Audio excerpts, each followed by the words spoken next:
नमस्कार साथियों, स्वागत है आप सभी का स्टडीशाला 2.0 की आज की ऑनलाइन क्लास में। दोस्तों स्वागत है आप सभी का, बिल्कुल शुभ संध्या आप सभी को, गुड इवनिंग। दोस्तों हम लोग पढ़ रहे हैं हिंदी व्याकरण और उसके अंतर्गत हम लोगों ने संधि पढ़ा। संधि में क्या क्या पढ़ा? स्वर संधि हमने पूरी पढ़ ली है। स्वर संधि के जो 5 भेद हैं वो हमने पूरा पूरा पढ़ लिया है। ठीक है दोस्तों, तो कल जैसा कि हम लोगों में तय हुआ था कि आज हम लोग क्या पढ़ना शुरू करेंगे, व्यंजन संधि। ठीक है, देखिए व्यंजन संधि शुरू करने से पहले कल मैंने आप लोगों को एक विच्छेद करने के लिए दिया था। किसका विच्छेद था? श्राव का विच्छेद था। और श्राव का विच्छेद जो है, मैंने कहा था कि आप लोग कमेंट बॉक्स में जाकर बिल्कुल इसका उत्तर दीजिएगा। तो उसमें कुछ हमारे प्रतियोगी साथी हैं जिन्होंने पूछा था कि सर श्राव का बता दीजिए। ठीक है, और देखिए श्राव का जो है, आप अगर एकदम बेसिक से चलें तो बिल्कुल आसानी से हो जाएगा, और आप जो हमने आपको शॉर्ट ट्रिक बताई थी उसके माध्यम से चलें तो भी आप बिल्कुल करने में सक्षम होंगे। कैसे? ध्यान से देखिए। देखिए श्राव में हमने बताया था कि आपको पहले संधि वर्ण खोजना है, तो संधि वर्ण आपको क्या मिला? व। अब आप जान गए कि वह किससे बनता है? ओ से बनेगा या तो औ से बनेगा। ठीक है, ये आपके समझ में आ गया। अब मैंने बताया था कि अगर वा के पहले वाले वर्ण पर बड़े आ की मात्रा है तो वो औ से बनेगा, अगर मात्रा नहीं है तो ओ से बनेगा। तो यहां पर मात्रा है या नहीं है? तो आपने देखा कि यहां पर मात्रा है, इसका मतलब ये वाला जो व है वो किससे बना है? औ से बना है। ठीक है, ये आप बिल्कुल समझ गए।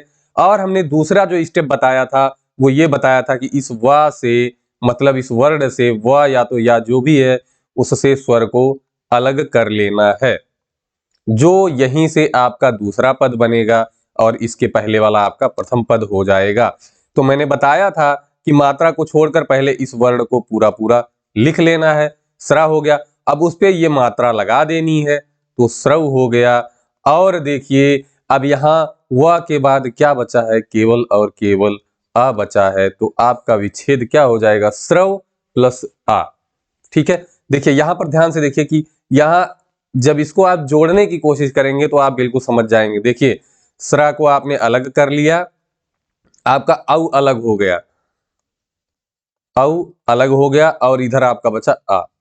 अब आप जानते हैं औ का क्या हो जाता है? आ व आधा होता है।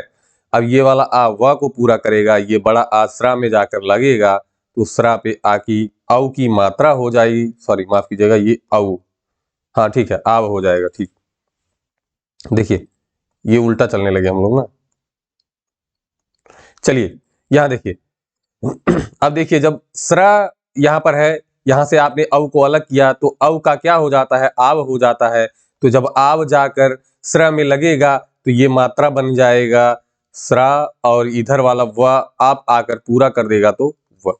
आपको अगर इस तरह से देता है जोड़ने को तो ये वाली प्रक्रिया होगी, अगर तोड़ने को देता है तो ये वाली प्रक्रिया होगी।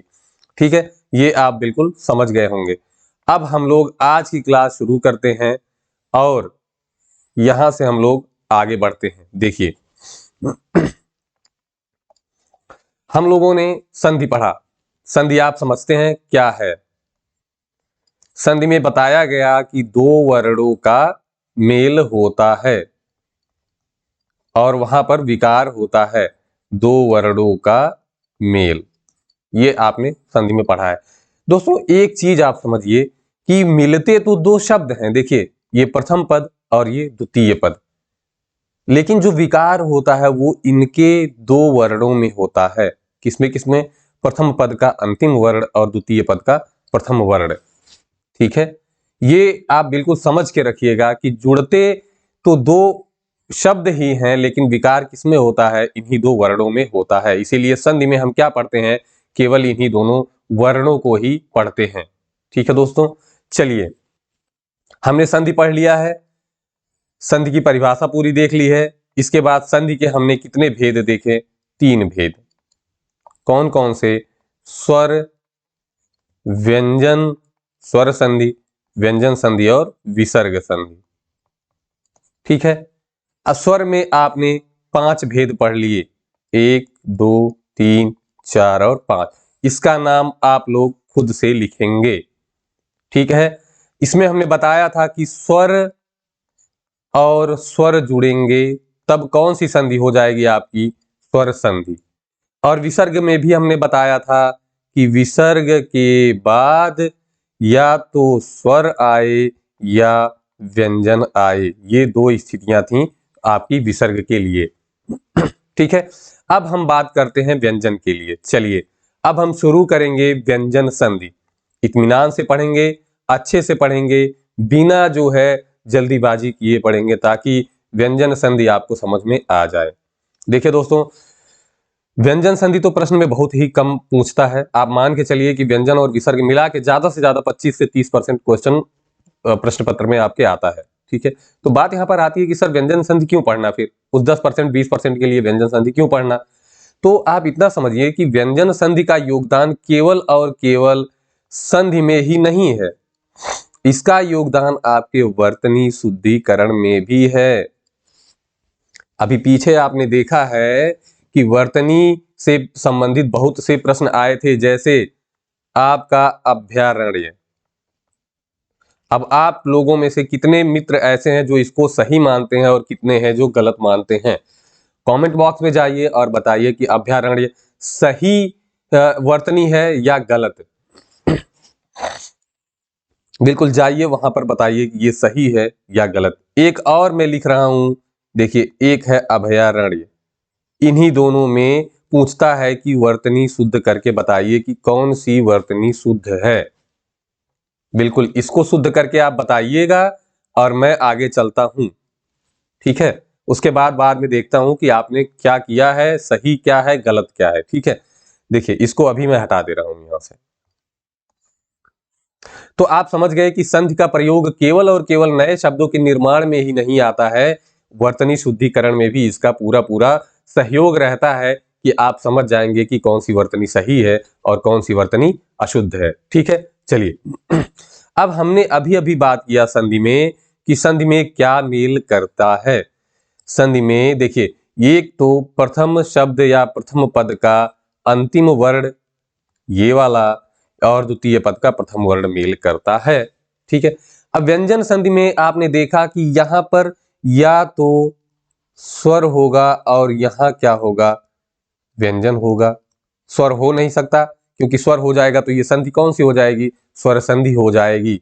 अब यहां पर अब यही स्थिति उलट दें, या तो यहां व्यंजन हो जाए और यहां स्वर हो जाए, मतलब एक व्यंजन होना आवश्यक है।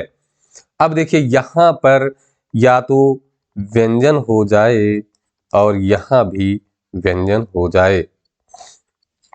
तीन स्थितियां आपकी अगर आती हैं तो यहां संधि आप कौन सी लगाएंगे, व्यंजन संधि लगाएंगे, ठीक है।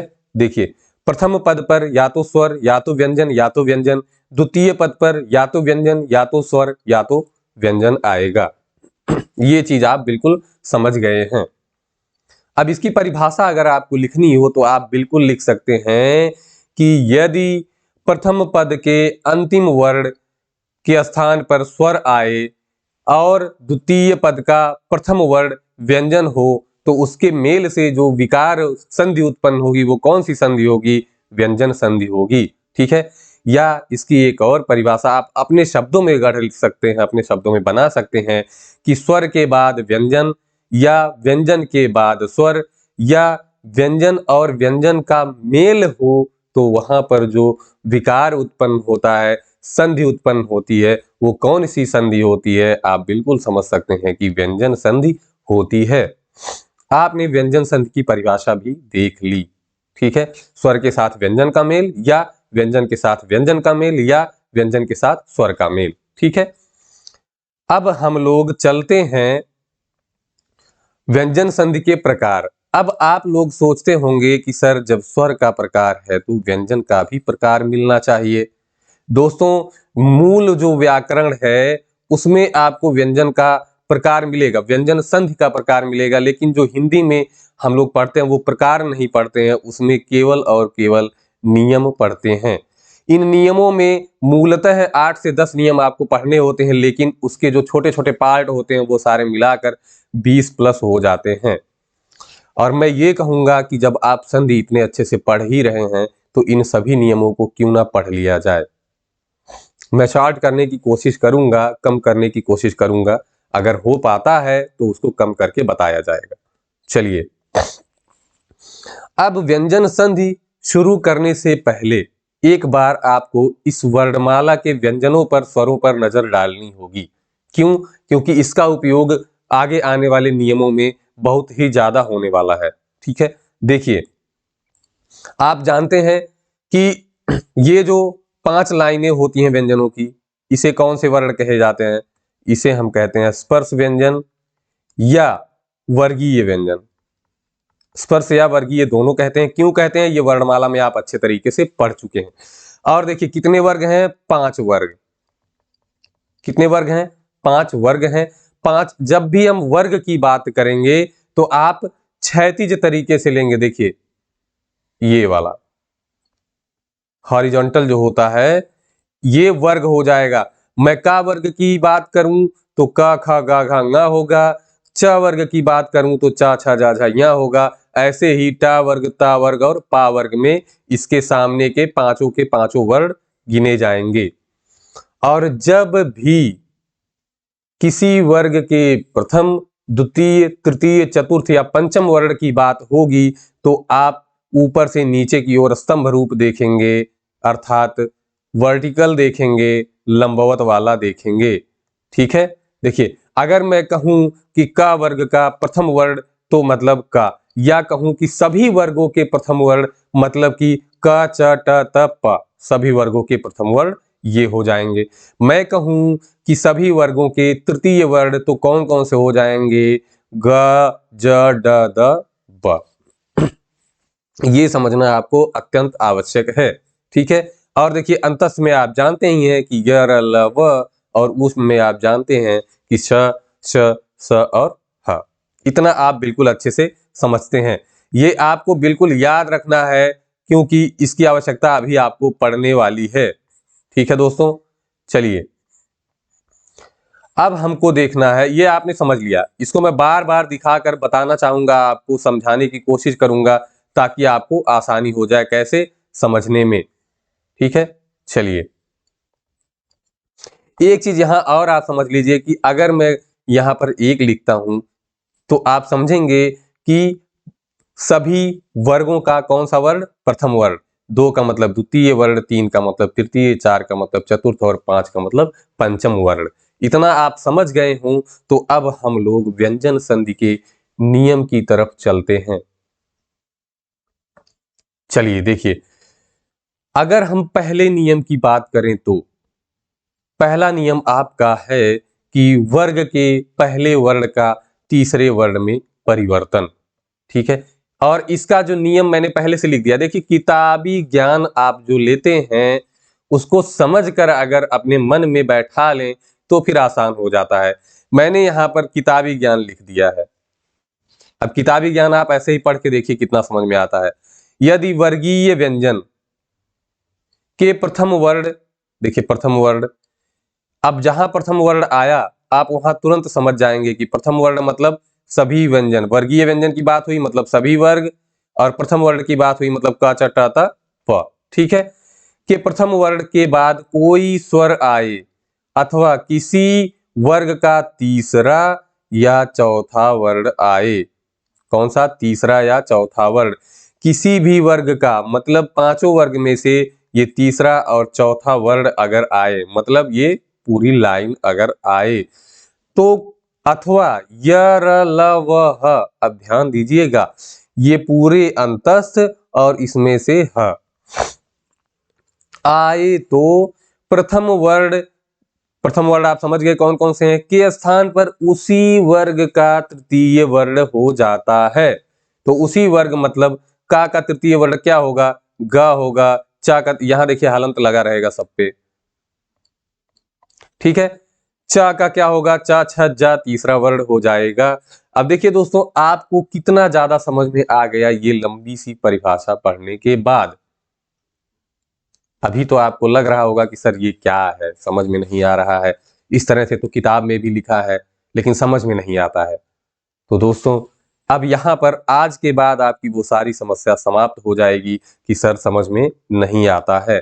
देखिए यहाँ पर लिखा है यदि वर्गीय व्यंजनों के प्रथम वर्ण, तो आप यहाँ पर लिख सकते हैं कि वर्ग के प्रथम वर्ण।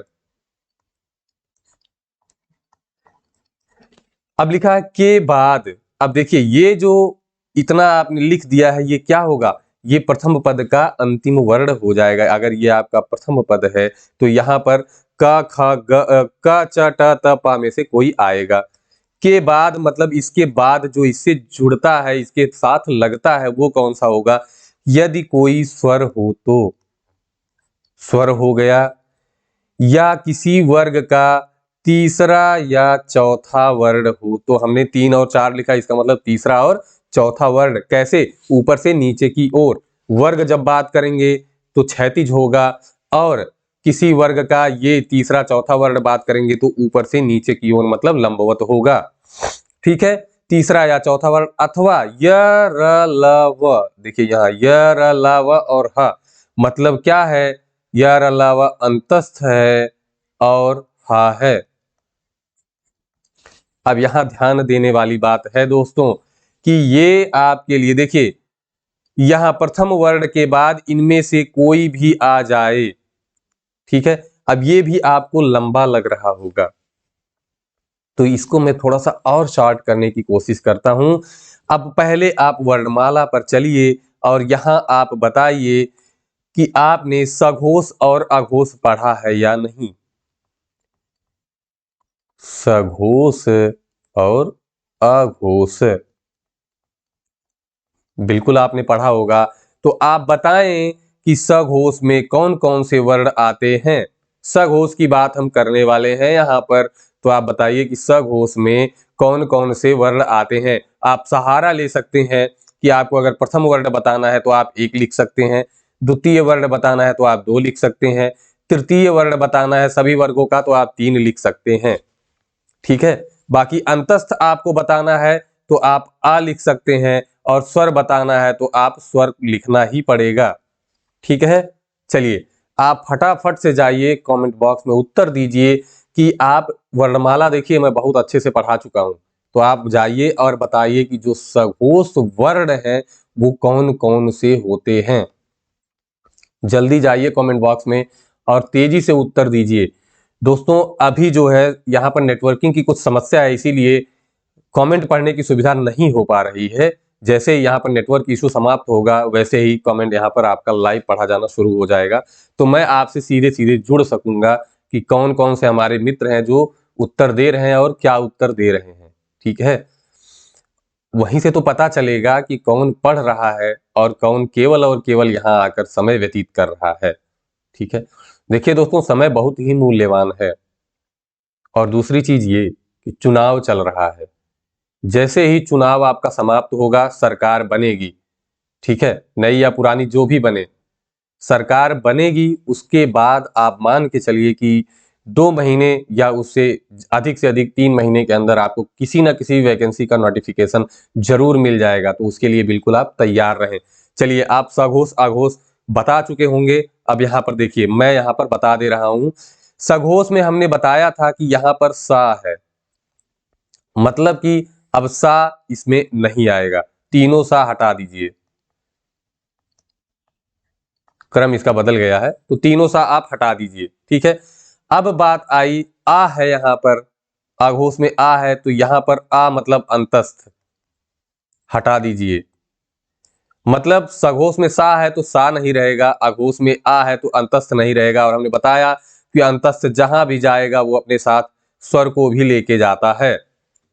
तो जो सघोष वर्ण हो गए वो कौन कौन से हो गए, देखिए पूरे के पूरे स्वर हो गए, सघोष क्या हो गए, स्वर हो गए, और क्या हो गया, अंतस्थ हो गया, मतलब अंतस्थ मतलब या रा ला वा पूरा हो गया अंतस्थ, ये हो गया। ठीक है, और देखिए सा सा हा अगर आपका नहीं, सा सा सा तीनों सा अगर नहीं है तो इसमें क्या बचा, केवल हा बचा, तो ये आपके पूरे के पूरे क्या हो गए, सघोष में गिने गए। अब बात आती है कि सर वर्गीय व्यंजन या स्पर्श व्यंजन में कौन कौन से होंगे, तो सघोष में हमने बताया था 345, 3 4 5। तो सघोष में 3 4 5 प्लस आ हा, हमने बताया था आ हा। आ का मतलब अंतस्थ और स्वर से आप जोड़ेंगे और हा का मतलब हा हो गया। ठीक है, तो आपका जो सघोष वर्ण हो गए वो अब चित्र में देखिए, यहां पर जो हमने बना रखा है वर्णमाला उसमें देखिए तीसरे, चौथे और पांचवें वर्ण प्लस अंतस्थ वर्ण और हा, ये आपका हो गया सघोष। अब मैं सघोष को यहां से हटा रहा हूं। देखिए ये हो गए आपके सघोष। अब यहां पर समझने वाली चीज क्या है, ये सघोष अघोष हमने यहां पर क्यों आपको बताया, ये आप समझें। देखिए अभी अभी जो हमने परिभाषा इधर पढ़ी है उसमें क्या क्या था, ध्यान से देखिएगा।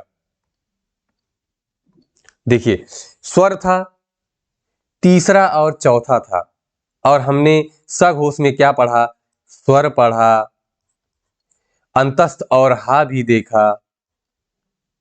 आ हमने लिखा तो इसको आप अंतस्थ समझिए, और हा भी हमने लिखा।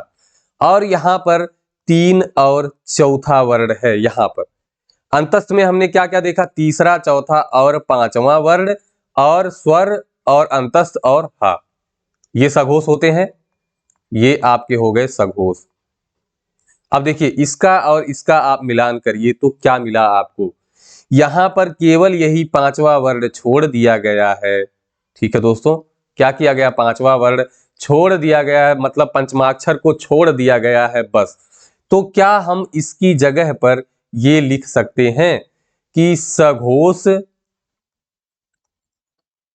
और आप ब्रैकेट में यहां लिख दीजिए कि पांचवा छोड़कर, मतलब पांचवा नहीं रहेगा, मतलब पंचमाक्षर को आप छोड़ दीजिए, बाकी आपके सारे सघोष तो ही हुए।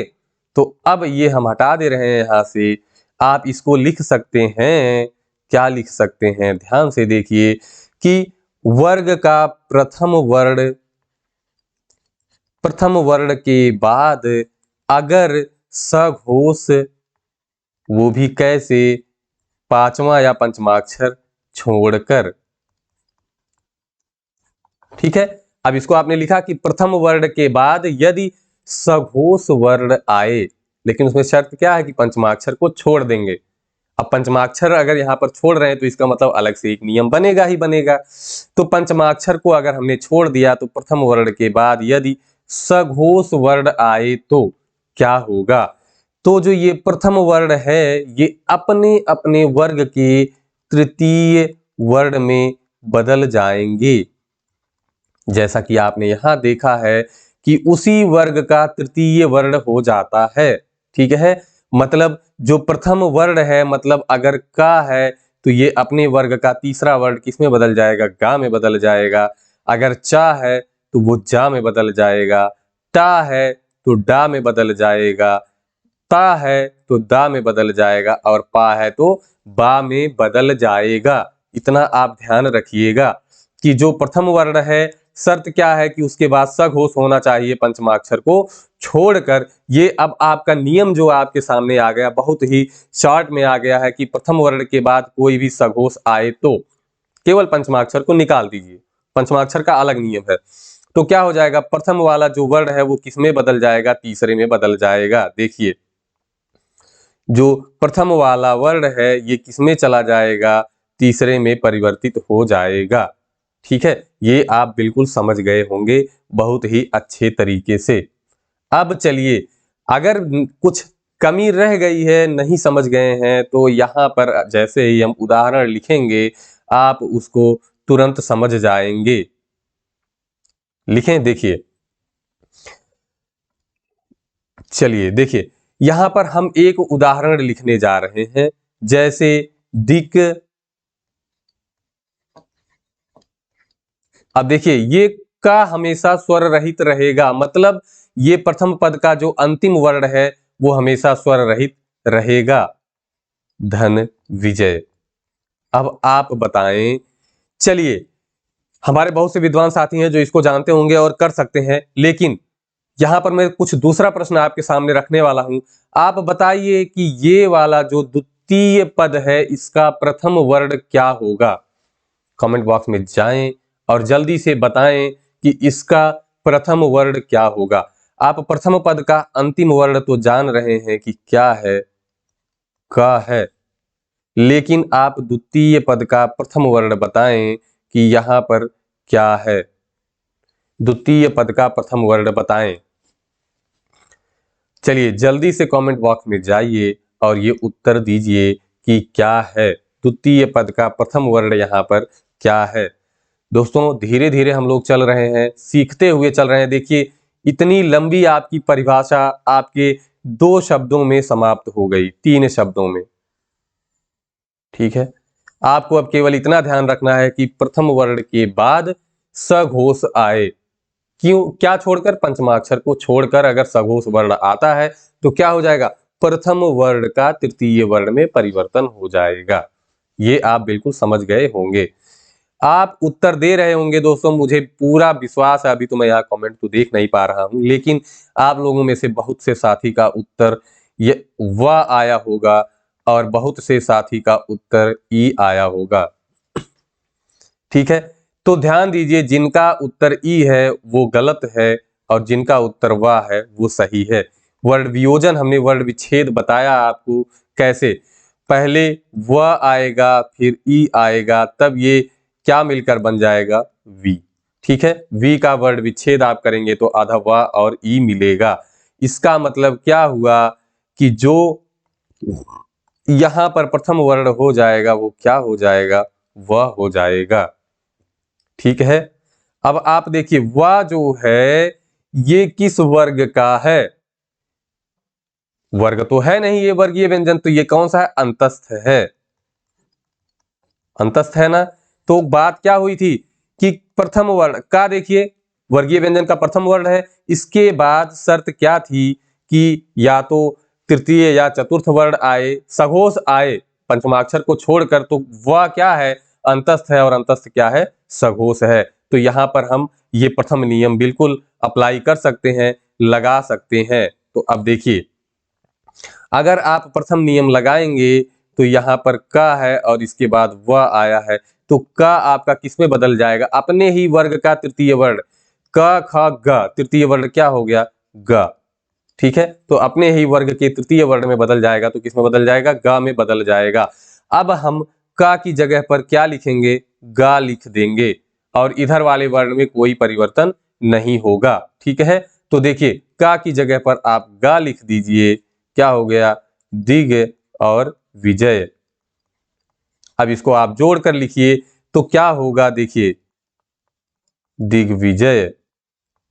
आप जानते हैं कि जो खड़ी पाई के, अगर आप व्यंजनों को स्वर रहित करना नहीं समझ पाए हैं तो इसके लिए अलग से एक छोटी सी वीडियो आपको प्रोवाइड हो जाएगी, व्यंजनों को कैसे कैसे अलग किया जाता है। देखिए यहां से अब जो है इस लाइन को जब हम हटाएंगे, इसको आधा करेंगे, खड़ी पाई के व्यंजन से जो ये पाई है इसको हटाएंगे, तो ये जो गा है ये क्या है, खड़ा हो पाएगा, बिल्कुल नहीं, इसके तो पैर तो रहे ही नहीं, तो इसको अपने बगल से सहारा लेना पड़ेगा।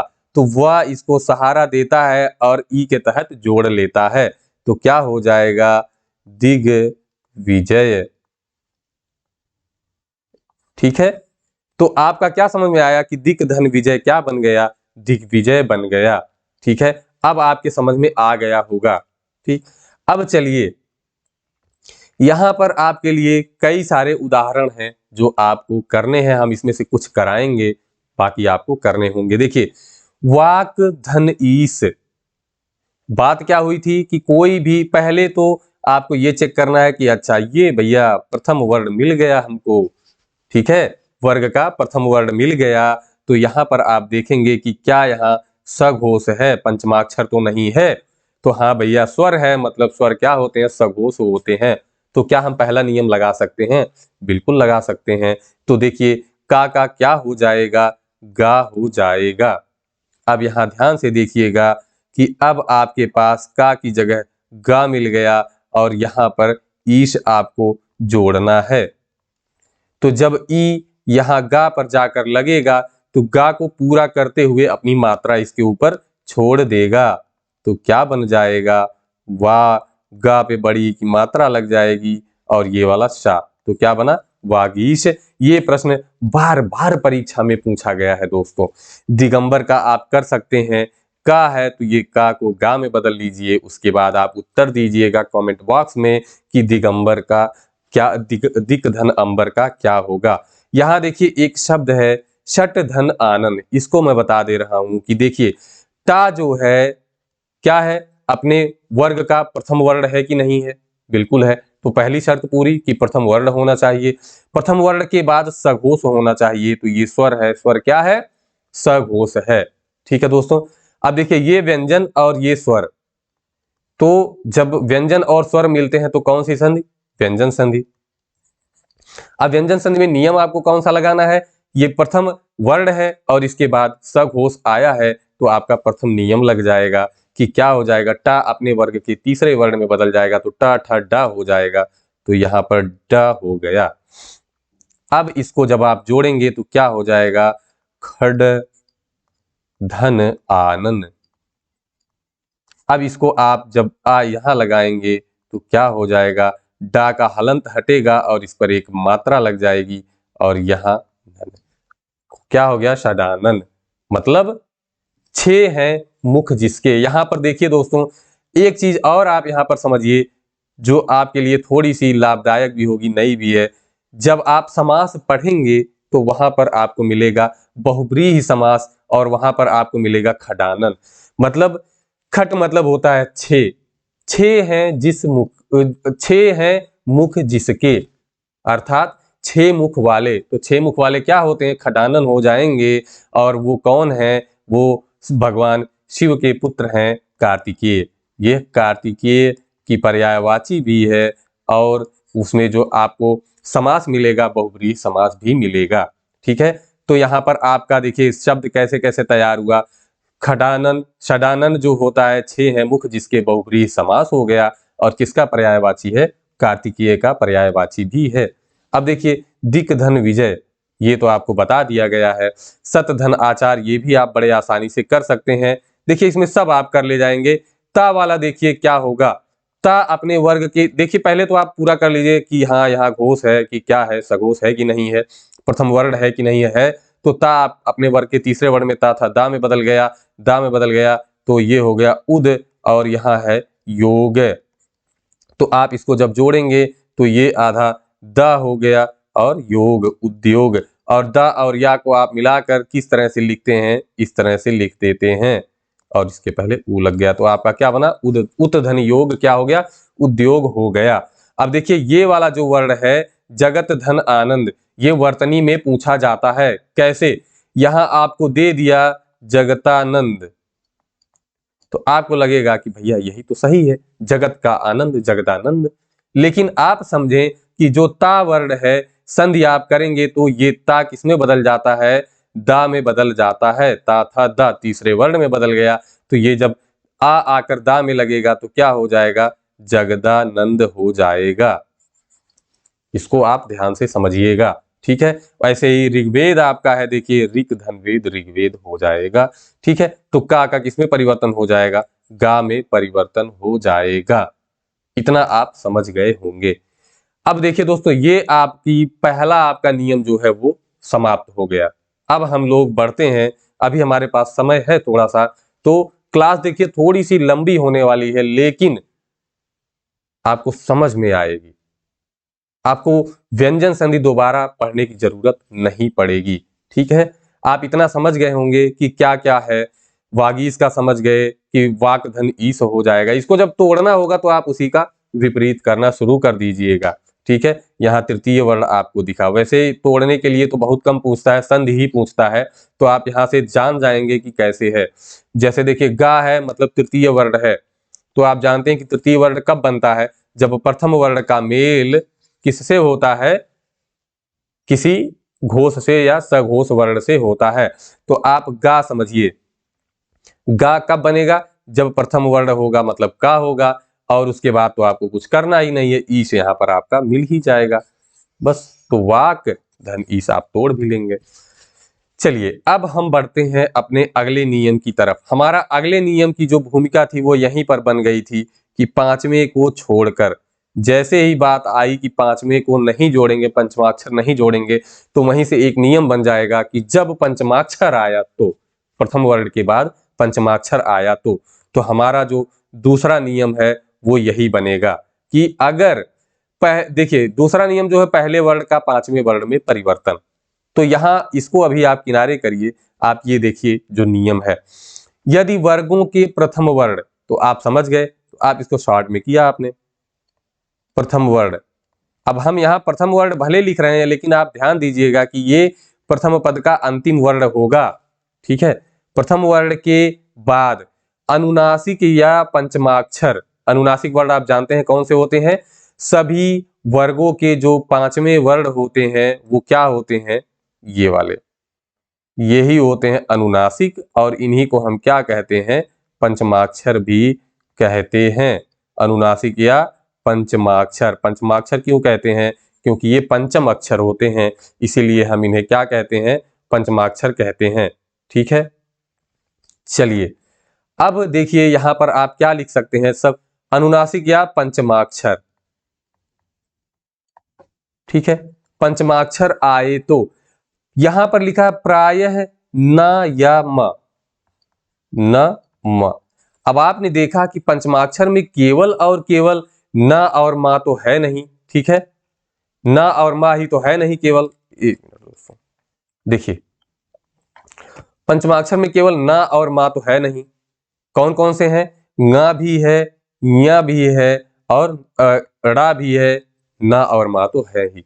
लेकिन दोस्तों जब हमने बताया कि प्रथम यहाँ इसके बाद जो वर्ण आएगा, मतलब दूसरे शब्द का प्रथम वर्ण होगा, उस पे पंचमाक्षर की बात हो रही है, मतलब यहाँ किन किन वर्णों को रखने की बात हो रही है, आप यहां से समझिए। अब किन किन वर्णों को रखने की बात हो रही है पंचमाक्षर की जगह पर, मतलब दूसरे पद के प्रथम वर्ण की जगह पर पंचमाक्षर, मतलब ङ, ठीक है, उसके बाद ञ, और क्या है, ड़ा है, फिर न है और मा है। इसका मतलब ये हो गया दोस्तों कि जो द्वितीय शब्द है, ये वाला शब्द है, इसकी शुरुआत किससे होगी, या तो इससे, या तो ञ से, या तो ड़ा से, या तो न से, या तो मा से। अब आप जानते हैं कि ये जो ऊपर के तीनों वर्ण हैं, इससे शब्द की शुरुआत नहीं होती है, मतलब ये किसी भी शब्द के प्रथम वर्ण नहीं हो सकते हैं। अगर पंचमाक्षर में कोई नया शब्द बनाने लायक है, पहला वर्ण होने लायक है, तो वो क्या है, न और मा है, बाकी सब नालायक हो गए। ये नेता नहीं बन सकते क्योंकि ये आगे नहीं आ सकते, ये लीडर बनने की क्षमता नहीं रखते हैं, किसी वर्ण का, किसी शब्द का प्रथम वर्ण नहीं बन सकते। इसीलिए यहाँ पर लिखा गया है कि प्रायः न और म, पंचमाक्षर में न और मा ही आपको यहाँ मिलेगा, मतलब द्वितीय पद के प्रथम वर्ण की जगह पर कौन कौन आ सकते हैं, ङ, ञ और ड़ा नहीं आ सकता, केवल न और मा ही आएगा, ठीक है। इतना आप समझ गए कि यहाँ क्यों ना लिखा है और क्यों मा लिखा है, ठीक है। अब देखिए यदि प्रथम वर्ण के बाद पंचमाक्षर आता है तो क्या होता है, देखिए कि प्रथम वर्ण के बदले, मतलब प्रथम वर्ण के स्थान पर क्या हो जाता है, उसी वर्ग का पांचवा वर्ण हो जाता है, उसी वर्ग का पांचवा वर्ण। अगर का आया है तो का पांचवा वर्ण क्या है, ङ है, ये देखिए हलंत सहित है तो यहाँ हलंत सहित। अगर आपका चा आया है तो चा का पांचवा वर्ण क्या हो जाएगा, य हो जाएगा, ठीक है। उसी प्रकार से अगर टा है तो टा का पांचवा वर्ण क्या हो जाएगा, डा हो जाएगा। ठीक उसी प्रकार से ता है तो ना में बदल जाएगा, पांचवें वर्ण में बदलेगा, ध्यान दीजिएगा। और अगर पा है तो ये किस में बदल जाएगा, मा में बदल जाएगा, ठीक है। इतना आपके समझ में बिल्कुल आ गया होगा। पहले नियम में क्या था कि प्रथम वर्ण के बाद सघोष वर्ण आएगा, लेकिन पंचमाक्षर को छोड़कर। अब वही जो पंचमाक्षर आपने छोड़ा वही यहाँ पर जोड़कर दूसरा नियम हमने बना लिया, ठीक है।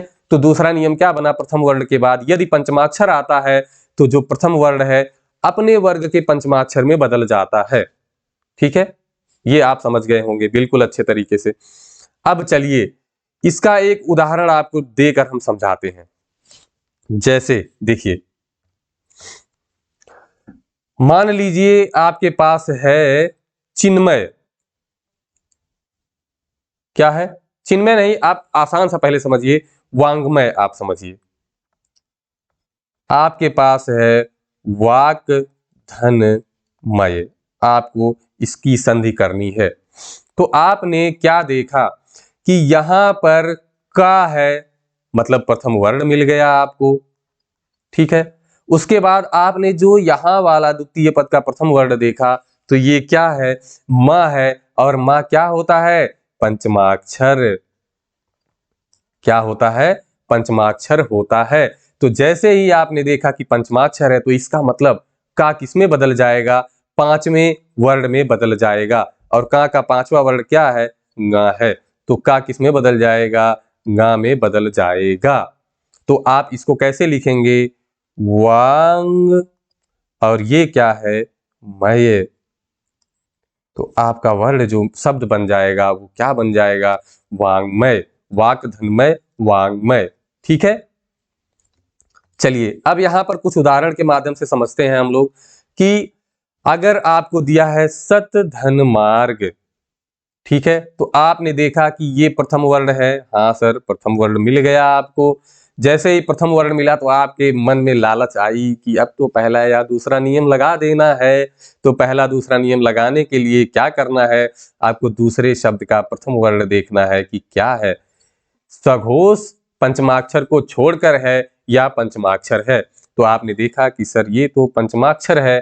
तो जैसे ही आपने देखा पंचमाक्षर है, तो आप ता को सोचिए कि ता क्या होगा। ता ने कहा भैया हम डर गए और हम आपका ही रूप लेने वाले हैं। तो क्या हुआ, ये किसका रूप ले लेगा, इसी जो है अपने वर्ण के पंचमाक्षर का रूप ले लेगा। तो अपने वर्ण का, अपने वर्ग का पंचमाक्षर क्या होगा, तो ता का पंचमाक्षर क्या है। कमेंट बॉक्स में जाइए और फटाक से उत्तर दीजिए, ता का पंचमाक्षर क्या है, जल्दी से उत्तर जाकर दीजिए, ता का पंचमाक्षर।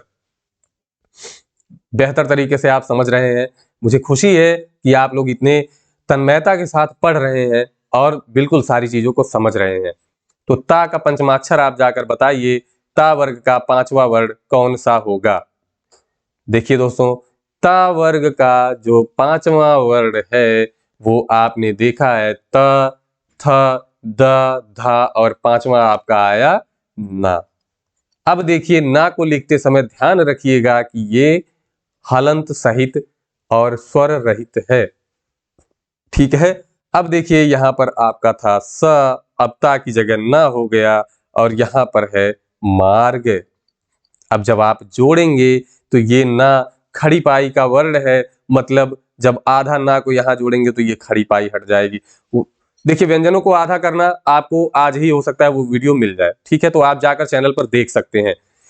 एक बार फिर से दोस्तों, जो भी हमारे चैनल पर नए साथी जुड़े हैं वो चैनल को सब्सक्राइब कर लें, और जितने भी इस समय लाइव क्लास पढ़ रहे हैं वो तुरंत चैनल को लाइक कर दें, इस वीडियो को लाइक कर दें, तुरंत लाइक करें इस सेशन को दोस्तों, और अपने दोस्तों तक भी पहुंचाने की कोशिश करें, ठीक है। देखिए अब ये ना जो है जब इसमें जुड़ेगा तो क्या हो जाएगा, सन मार्ग, ठीक है दोस्तों, ये आपके समझ में आ गया है। इसके आगे अभी बहुत से नियम हैं जिनको आप अपवाद भी कह सकते हैं इन्हीं नियमों का, तो वो हम आगे पढ़ेंगे। मुख्य नियम आप ये समझ लीजिए पहले, फिर इसमें जो गलियां छोटी छोटी निकली हैं इधर उधर, देखिए ये मुख्य सड़क है, उसमें से जो छोटी छोटी गलियां निकली हैं उसके बारे में हम आगे चर्चा करेंगे।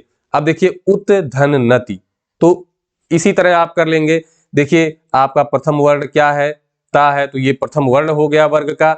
अब देखिए आपको इसके बाद देखना है कि यहाँ पर क्या है, तो ये पंचमाक्षर आपको मिल गया। तो जैसे ही यहाँ पंचमाक्षर मिला तो ता भैया क्या होगा, वो अपने वर्ग के पंचमाक्षर के साथ बदल जाएगा, भाग जाएगा, तो यहाँ पर ना हो जाएगा।